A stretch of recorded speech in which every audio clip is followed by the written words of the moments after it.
I'll hand it over to Liz for. Hello, I'm Professor Liz Wolford. If you guys don't know me, my concentration is in production audio. I'm also an alumni myself. I earned my MFA in sound design in 2018, so I'm very familiar with everything y'all are going through.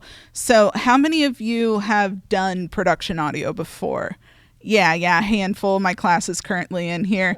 It, yeah. Unfortunately, a lot of people think that all we do is hit record and put a mic in the air. It's a lot more than that. There's so much more that we are doing. Boom operation is extremely skilled. You have to keep those booms on axis or it's not going to work in post. Boom is preferred over lavaliers in post, so that's why your boom operator is extremely important. It's one of the most skilled things on set. So let's start from the beginning. So when I'm called on to a set, a producer or director reaches out to me, what are some things that I ask? Well, first, I always want the script. I'm going to get a whole bunch of information from the script. Also, I want to tell them that I want to be on location scouts. I mention that because there are a lot of things that like directors and producers, when they're on location scouts, aren't going to notice. They might notice like AC and stuff like that. But like another thing I do on location scouts is I look around the area too. Are there churches? Are there going to be bells ringing? Are there going to be schools like ringing bells for recess and passing periods and stuff? Is there going to be a motocross dirt track? I mention all of this because they are things that I have encountered in my career. One film I was on, it was called Disciples in the Moonlight. It was a 5-week shoot. 3 of those weeks were overnights. We were all different people at the end of that shoot, but we were not brought on to location scouts. And one day we had some really intense scenes to get through, and they really didn't want to ADR them. So we're like, cool. Well, the producers failed to notice that a block away there was a dirt track and there was a motocross race. They didn't look up the schedule. It ruined all of our audio that day. So yeah, it's important to get us on set for location scouts. So that's the biggest thing that I mention when I'm called on.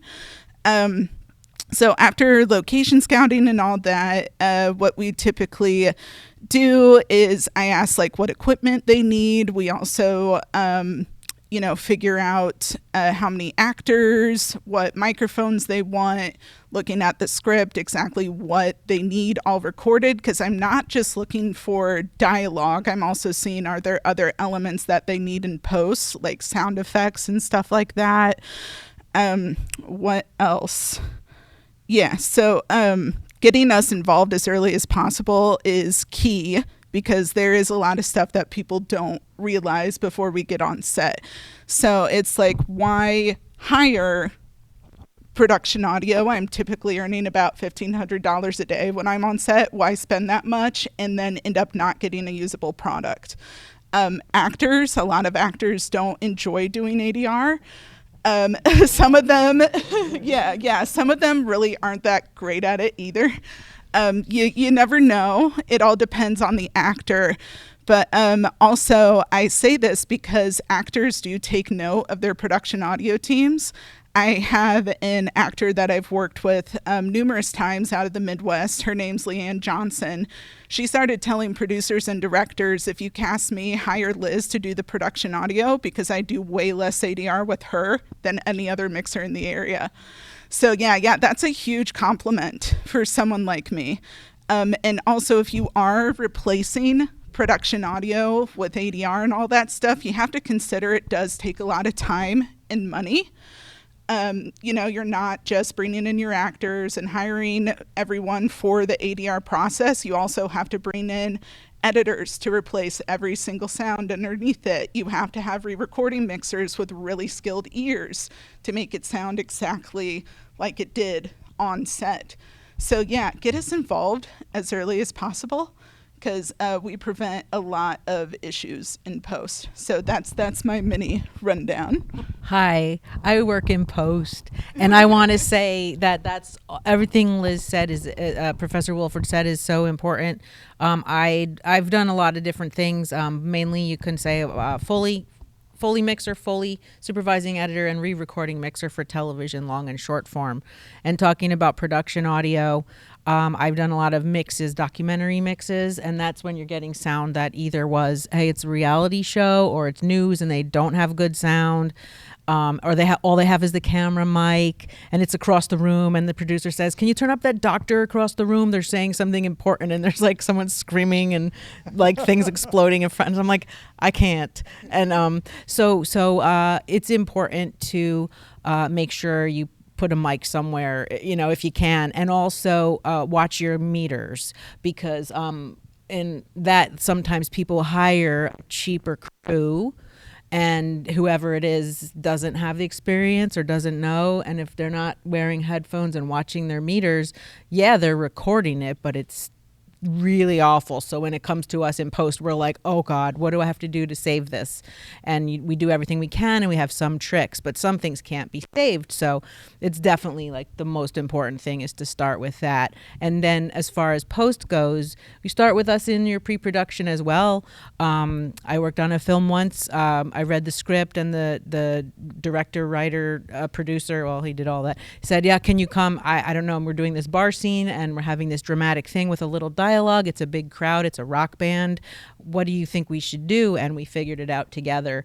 We got split tracks from the recording the band of the song they were going to do, which means instead of just the song, it was the drums separate from the bass, separate from the guitar, separate. Everything was separate. So I had those elements, and then we treated them as if it sounded like it was playing in that space.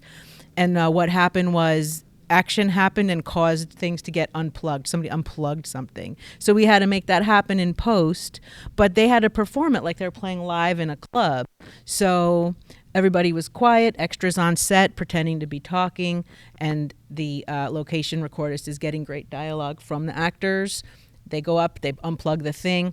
What they did was, the drummer was the other lead, and he didn't play drums. So he had to pretend he was playing drums. So the real drummer was off to the side with the song in headphones, and he was conducting the band for the pace. And then the band played the song just by watching him. So there was no music playing during that shoot.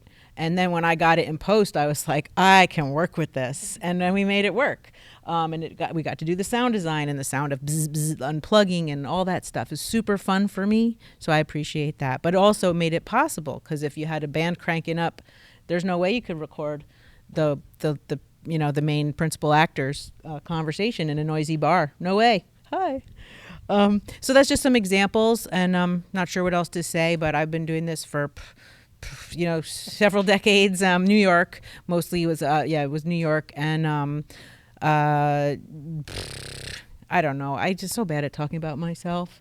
I have a home studio, so I say invest in yourself. Like we have equipment here, but when you find your passion, whether it's film or sound or whatever, just figure out how to not get a couple cappuccinos and like get the software or get the microphone, like just to build your own thing, because when opportunity comes and you want to practice as much as you can, the more ready you are for stuff, the better you'll be able to step in to the opportunities and just build your experience and grow and build your network. What else? I don't know.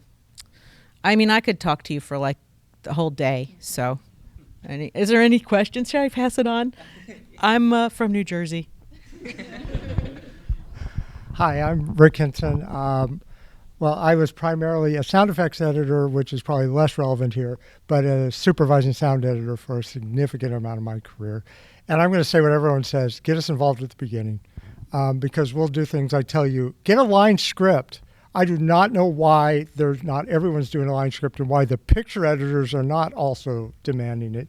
You can't do picture editing without a line script, and you can't do sound dialogue editing without a line script. I mean, you can, but you've just hurt yourself a lot without one of those. And yes, the script supervisor is not just there for continuity. Then The other part, and to go back to what Professor Wolford, I hate doing this stuff. What she said at the beginning, I'll tell you, if you don't get good production audio, your sound will never end up good. It'll be okay.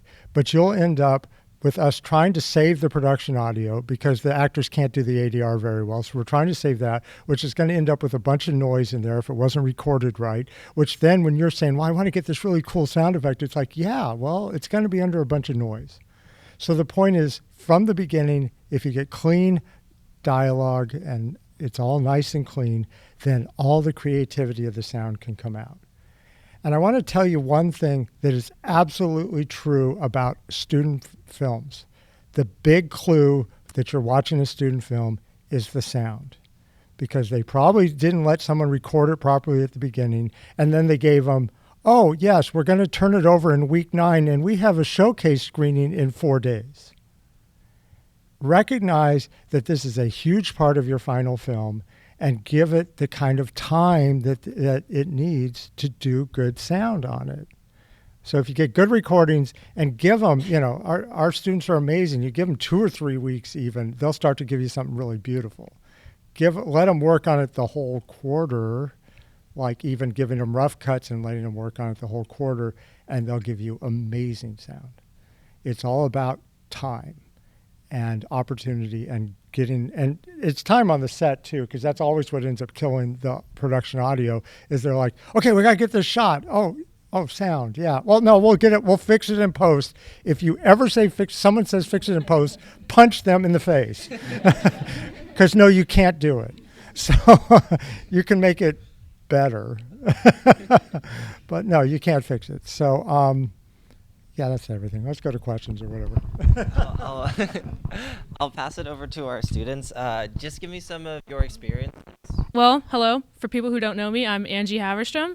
I'm a third-year sound design student here at SCAD, and I've done a little bit of everything. That just comes with being a student. Primarily, though, I work a lot in SFX editing and ADR and dialogue recording. That's been my big gig here, heavy air quotes, for the past year and a half. So that's where I get a lot of my experience and a lot of my networking from. And production audio. I recently worked on, Lodged episode 2. So that was fun. If y'all are into sitcoms, totally go watch those. Super fun being recorded live. Sorry, plug. Anyways, I can't say anything that hasn't already been said by our professors here. But if you don't trust them, trust me as a student. Please give me the script as early as you can. Please, I am begging you. Get your sound team involved as soon as possible. I recently had a film that was a thesis last year, someone's senior thesis last year, and I was doing his ADR and dialogue recording, and he was like, oh yeah, by the way, we need a sound soup. It's week 7. And you can't, you can't just go to Paso and ask for a dialogue editor week 7. That's impossible to get. So I ended up doing the dialogue, I ended up doing the BGs, I ended up doing all the SFX, I mixed it. I was basically in Adler 24 hours that week, and it was awful. And I hated it, but, the film got done because that's just what needs to happen. And, if you ask your sound team to do it, we will do our best, but don't expect, Ben Burt level sound design. Working with y'all is great, film majors, and I love collaboration, but please listen to your sound team. If they tell you they need an extra week or a script or just whatever notes they give you, please listen to them. We're not just doing it to be difficult. I don't know what else. I love making films here. It's been a great experience, and I hope to do more. Okay. That's my general experience. It's your turn now. Oh, well, for everyone else who doesn't know me, my name's Andrea Parra. I'm a fellow third-year sound design student and doing my undergrad here. It's been a great time so far, and I've gotten a lot better. It's been a long time coming from my wee little freshman years. And yeah, I think when I started doing my sound work, it also started in production audio. It's a great little jumping off point and getting to know people when you work film sets. It's also a great learning opportunity for many reasons. It's a good way to figure out how you work well with people. For everyone's a bit different, of course. But figuring out and trying to be as cordial and diplomatic with all the other department heads and the departments that you'll be working with. A lot of the time it's like closed spaces. So you have to, if you don't like each other and you're in a tight space, usually like the real estate on a film set is very sparse. And sometimes it's a blessing and a curse that the sound department on a film set is very just like physically smaller. We usually have a smaller team. Our equipment's usually smaller compared to something like gaffers and cam team, right? So something like that is, you can fall into the pitfall of like being easily overpowered in that sense. And you kind of have to stand your ground, right? As a sound person. But usually, when I'm working with everyone that I like and I work well with, right, that plays a factor into the end product, it's usually a great and fantastic time. And I think a lot of the pitfalls come from a differing of priorities. Everyone is just trying to do their best job while on a film set, right? That's what we're there for. And we're no different from that at all. And so it's just when those priorities start to clash a little is when we start getting miscommunication. Maybe we didn't get a slate in a take, which is like a huge thing for us. And maybe that person doesn't know that slate like means a lot in post sound. Hey guys, slate means a lot in post sound. Just so you guys know, please get slate. Thank you. I think I need to put that out there because that happened to me before, and I mean you were on that set where they just went on with a take when it's like, oh, you recorded without the slate, and they were like, oh, we'll fix it in post.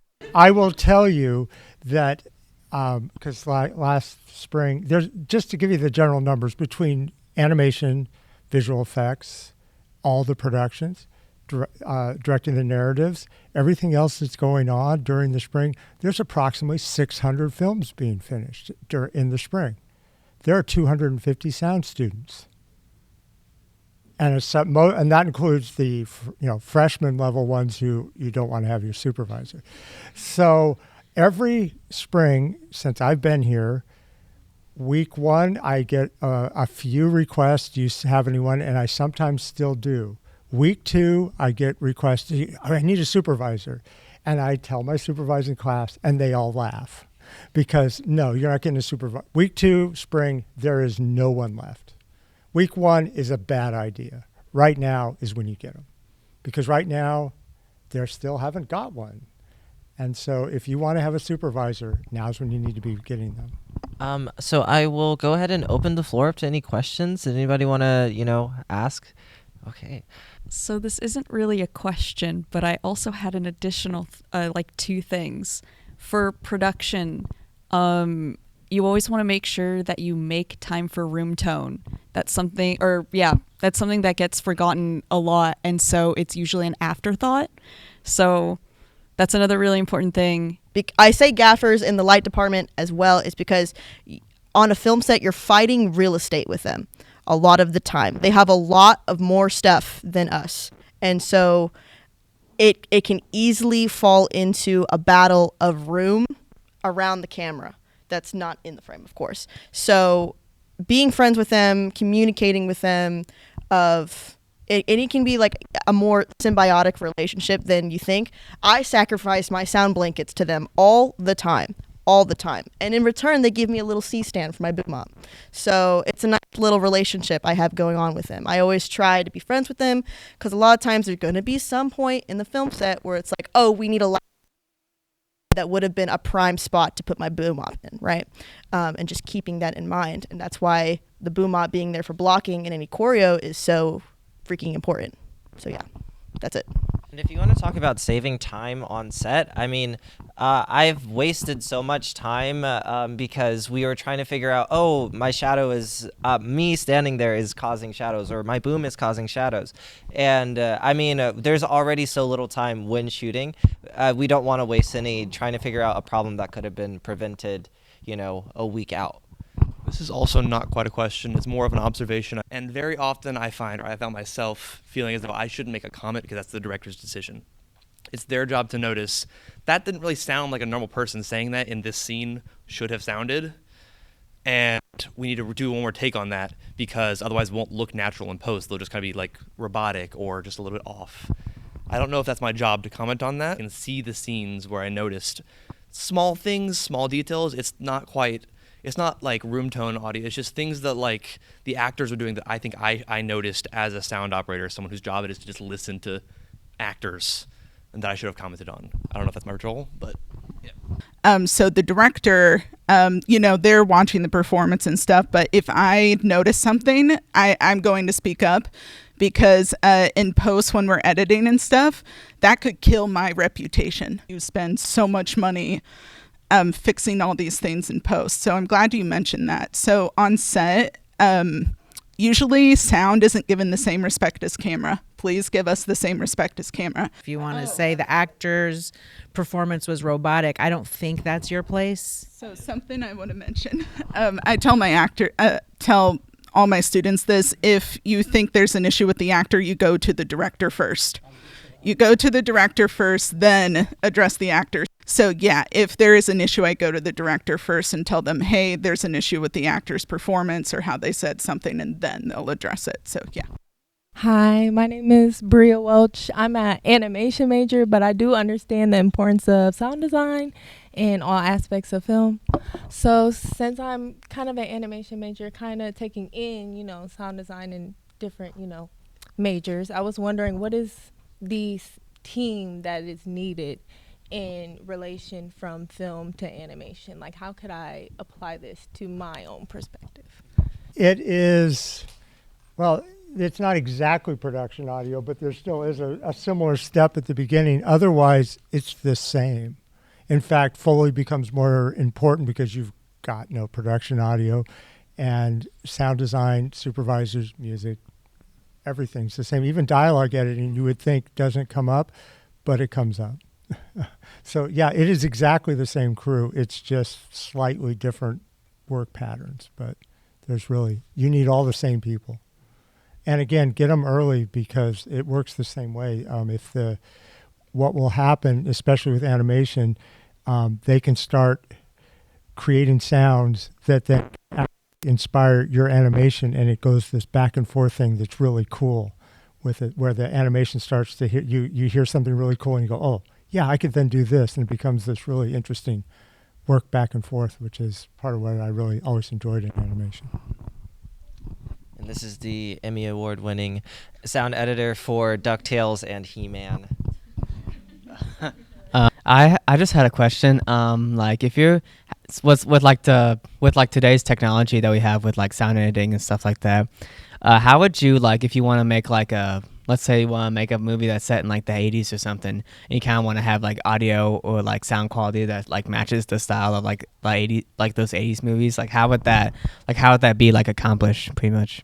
I mean, I think that would be your supervising sound editor would talk with the director and get the director's vision. And if the vision is, I want this to sound like the 1980s, and if there's anything specific the director requests, then that goes on your list to do. And aside from that, you research it. What did people say? What were like phrases? Because you're going to need that for your loop group and people's talking in the background. You need to research how did people speak back then. Cars are different. Actually, now everything's very digital and very clean. Films in the 80s are different. And you brought up a thing I can tell you all about anyways. Thank you. So yeah, you basically will just have to figure out what did it sound like back then, and then make your libraries of background sounds, make sure the sneakers people are wearing, you're shooting the film, but you're just going to try and bring that to life by creating it. If it's not already there from the set, you're going to add it in. And your music department you'll have a music supervisor that'll help find music that's 80s-esque or getting licensing for 80s songs and all of that. But I noticed something. I watched Kindergarten Cop with Arnold Schwarzenegger. I think that's from the 80s. Either or like 1990, something like that. 90? It's And, around that period. and in my home, and I heard every word of dialogue. And all the new stuff that I watch, I put on the subtitles.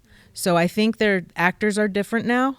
Have your actors perform. I think back then and earlier on, they performed on set like they were theatrically performing, and they projected, and you hear it.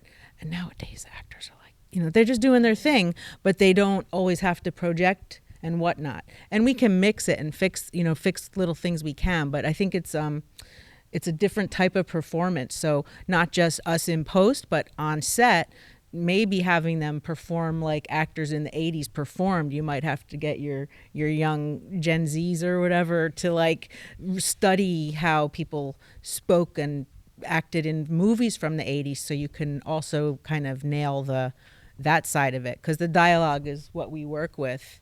And I don't know. I just think it was interesting to bring up that point. Yeah, I don't know, maybe not. But yeah, that's what I think. What do you think? You could cut it on film. Yeah. Well, yeah, if you're actually trying to do the 80s, that's one thing. Part of why the 80s, you also can hear the dialogue, is when you're cutting on film, there's only so much sound effects you can put in. So More sparse. It ended up being sparser by nature, but anyway. But that's something that I take note of on set, because I have worked with actors that are kind of mumble actors too. They don't have a lot of articulation and stuff like that either, because I always tell my students, sound, when it comes down to it, is a game of frequencies. There's so many other frequency information that dialogue is going to be fighting. So if the dialogue isn't really punching through certain things, or it's too quiet and stuff, I bring that up to the director and then have them change their performance. But that's something that I keep in mind is, reading the script, what is all the other sound design that's going to be happening behind this dialogue? And that's another reason why I need to capture and preserve that performance to the best of my ability, so that they can do their sound design and not have to compete for can they hear what they're saying, et cetera, et cetera. So, yeah. I'm from the 80s, so you can ask me what did it sound like, and I could probably tell you. I go farther back than that, so yeah. Oh, same, but I mean, I that's completely know what the 80s sounded like. that's like, yeah. Hi there. I'm an actor. What can I do to make your guys' lives easier? Just know that my number one priority on set is to protect and preserve your performance to the best of my ability. So I am one of your biggest allies on set, the sound team. If you're buddy with us, if you have any kind of concern or anything, bring that up to us, because our job is to help you. And to make sure that you're not going to run into problems in post at all, etc. So definitely create a relationship with us. And then that will allow us, more freedom to kind of discuss with you and everything as well on set. So definitely just get to know your sound team, because we're ultimately there for you. So yeah. And if you do have ADR, replacement dialogue, just relax and have fun with it and say, hey, I'm going to make this better. Like, don't worry. And that's going to be a personal thing. But a lot of actors really resist it and they resent it. And like, you have them do a line and they're like, why am I doing that line? And they get all like, huffy about it. So just go for it. Easy going. Do your ADR. Thank you. We love it. Yeah. Just quickly, Anthony Hopkins, when he went into ADR, said, I love ADR. It gives me a chance to improve my performance. I do a lot of ADR and dialogue, so much of it. I guess just repeating what Professor Baker and Professor Hinson said, just have fun with it, ADR, it can be, it can be really, I don't want to say cathartic. It could be it can lead to a lot of growth in your performance. I know I had one actor one time, wasn't feeling their greatest on set. We ended up ADRing a couple of their lines from that one day. And, he really just started swinging and he was doing great. And we knocked all of them out super quick. And the director spoke to me afterwards and he was like, yeah, that performance was so much stronger in the booth than on set. So, I mean, if you just view it as a growth experience and, just letting yourself, I guess, take up as much space as you can in your character as an actor. I don't want to tell you how to act, obviously, but yeah, it's not your enemy. ADR's not your enemy. It's fun if you make it fun. So, just be open to it. I personally enjoy doing it. If I have fun with it, hopefully you have fun with it. We're students. We're here to learn, and learning how to tackle ADR. If I can do anything to help you, let your sound designers know. If it's just it's too hot in here, we can take a break. I know particularly in 108 it's hot, so I mean, let us know what we can do to help you feel better and give a better performance. That's just my only real notes on ADR, I guess. Do you want to? I'll add a quick little thing. Most of my experience with actors have come from working on film sets, on a variety of environments. I wanted to film on a boat, done filmed in churches, and just crazy stuff that goes on film sets. And I think my biggest thing when working with actors is before I even work with them at all, I go up to you, not even as like a sound guy. I just go up to you as like a bud, be like, hey, how's your day? How are you doing? Because I just like to get that out of the way first before I have to like lob you up.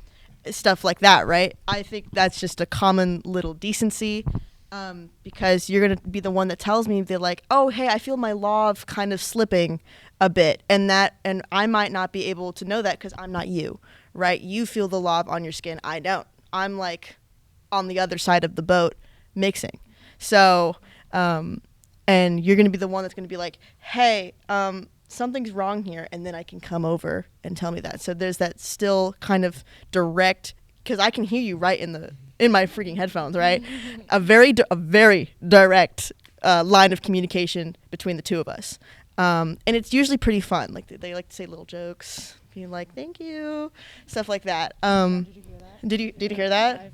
And they tell me little jokes, and then they forget to mute themselves when they go to the bathroom. But it's fine. It's fine. But yeah, that's one thing. Do know that multiple people are listening into your audio. So if you're using the restroom, let me know. I've also heard some juicy gossip before because actors forget their loft. But one thing I forgot to mention, if you are changing your performance in any way, if you're given like liberty to ad lib or something, or the director tells you to yell a line or something and I'm not informed, please come over and tell me, because it will affect my levels and I might be deaf if I'm mixed down and then you yell something, and then we'd have to do the takeover again, because a lot of actors will come up to me and go, don't tell anyone, but I'm going to scream this line so I can get a genuine reaction. That way I can preserve that genuine reaction instead of having to do it again because we peaked and it's not usable. So, yeah. Thank you for asking. For me, if you're wearing anything, try and wear something under it, because I've had to tape a lav pack to the small of someone's back before because there was nowhere else to put it. So yeah, try and put something underneath if possible. So from my understanding, Pro Tools seems to be the most standard industry DAW that is used for a lot of post-production work. In terms of sound design, are there any other digital audio workspaces that you use to develop the sounds inside of and then pull them into Pro Tools to do your final mix, or is it mainly just all done inside of Pro Tools? Yeah, I mean, sound designers use other things sometimes to design. There's people using, other things. But in the end, it ends up in Pro Tools. A lot of composers use other softwares to compose, but then their stuff comes into Pro Tools. So that's a really good question. But yeah. Yeah, I mean, Pro Tools is 99% of the industry. So it's a rarity, because there's picture editors will tell you there's not, Avid, Premiere, but Pro Tools is it. So, just a very brief question. I'm a first-year master's student. Most of my experience is with like editing soundscapes, mixing, and post. No film productions, no production audio at all.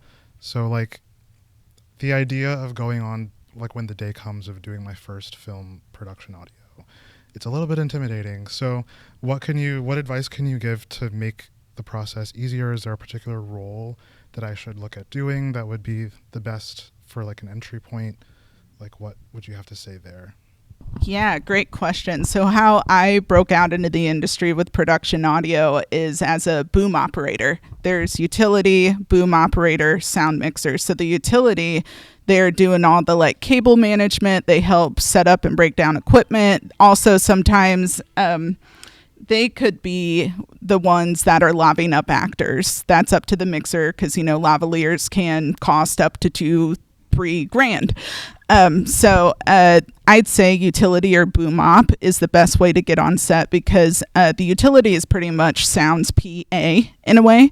So you're going to get on set, you're going to network, you're going to find out how sound works, but how other departments work as well. And you can shadow both the boom op and the mixer and really find if sound is your thing, or observe other departments and see if that's something else you want to do.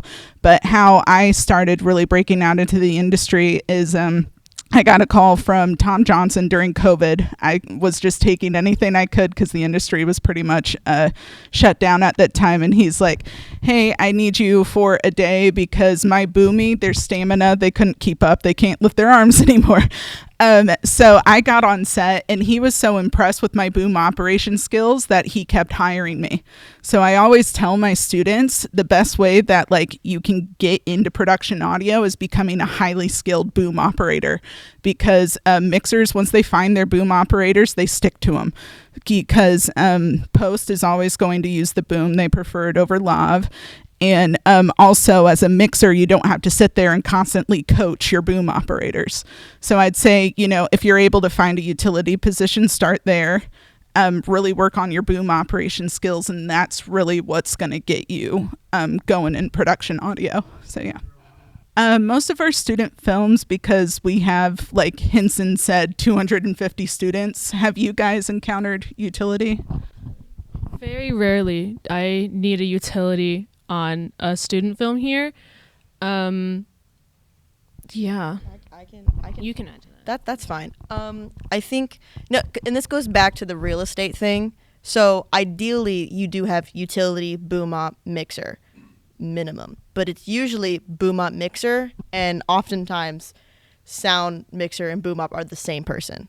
Oftentimes, and it's not great. Once again, I had to do that for a boat. It was fun, so fun. They didn't let you on the boat. I'm so sorry. And I think it's okay to be a little nervous. I think that's totally normal and fine. Having a strong foundation of how you're operating your boom pole and making sure you're on axis and what on axis sounds like in your headphones is a big thing. And also because it will be your first time on a set, I think I encourage you to also try and get like location scout, be part of that group, read the script, take notes of the script. If there's a line, you need to be able to know when to sort of feather out a bit with your boom pole. Those are things that you can just prepare ahead of time pretty easily if you have the things to prepare with. So just make sure you have those things so that you're set up for success. Oh my God, did I just finish it? Wow. Oh my gosh. And that's a wrap, guys? Question mark? Right, yeah, I'm sorry, we have to take room tone real quick.